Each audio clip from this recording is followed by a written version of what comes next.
9:01 ka mga delegado sa Talisay City Division alang sa Central Visayas Regional Athletic Association 2025 biyahe karong Domingo sa Bayawan City. Send-off nila gihimo ganihang buntag. Ang report ni Femari Dumabo. Pinakadaghang atleta karon ang ipadala sa Talisay City Dip Division nga mosalmot sa Siviraa. 430 ka mga atleta gikan sa Dakbayan ang makigtigi sa dagkadayang sporting events sa Bayawan City sa Negros Oriental para sa Siviraa 2025. Lakip nila ang palarong pambansang 2024 gold medalist sa boxing bantamweight junior boys category ang 16 anyos nga si AJ Basalo. Kinsa naghinam-hinam na sa kompetisyon.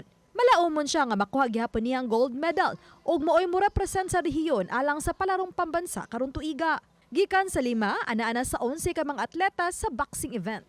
Karon kay nag-work hard jugo para makuha na balik ang gold medal. So good raman ang ilang pagkuha mo, pag-suporta na mo. Di positive lang dyan, maabot na mo ang gold. We started our training last February 3 to February 28, but we extended, ma'am, kay nag-prepare man sa mi para sa mong periodical test. But sa ilang training so far, kay nag-hard training sila. Prepare para sa Siviraan. Ganihang buntag himo ang send-off ceremony nga gisugdan sa Santos nga misa. Atol sa send-off ceremony, gipang apod-apod ang uniform o mga bag-ong sapatos sa matag atleta. Bring your city with pride. Most importantly, ang importante gyud namo is madani mo angan sa city, whether you win or not. Kana atolan tanawon kay you already brought pride to the city. Daghan tan ni daog sa division level, manalipay lang ko na kani sila muda og mo-represent sa Talisay. Actually lipay gini kayo mi kay sa local school board, amo ana lang gisigurado na all athletes have new shoes, all athletes have new equipment. Gawas niini mihatag usabang LGU og tag 2,600 pesos nga financial assistance sa matag atleta.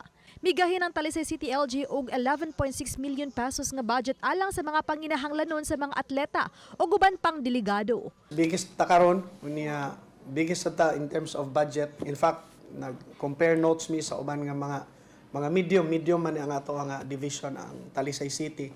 Murag so far sa mga na istorya nako nga mga superintendents, murag pinakadako pod nga budget ang atong nadawat. So for this year naghatag ang city government nato. Natay gipada nga mga medical team unya nag-purchase pod ang city government og medicines unya napod tay budget gikan sa city government for insurance nila. So do natay group insurance nga tanan nga mga moadto insured. Kauban sa 430 ka mga atleta, ang 471 ka coaches ug support staff nga molarga sa Bayawan City karong Domingo. Sugdan ang Siviraa 2025 karong Marso 11.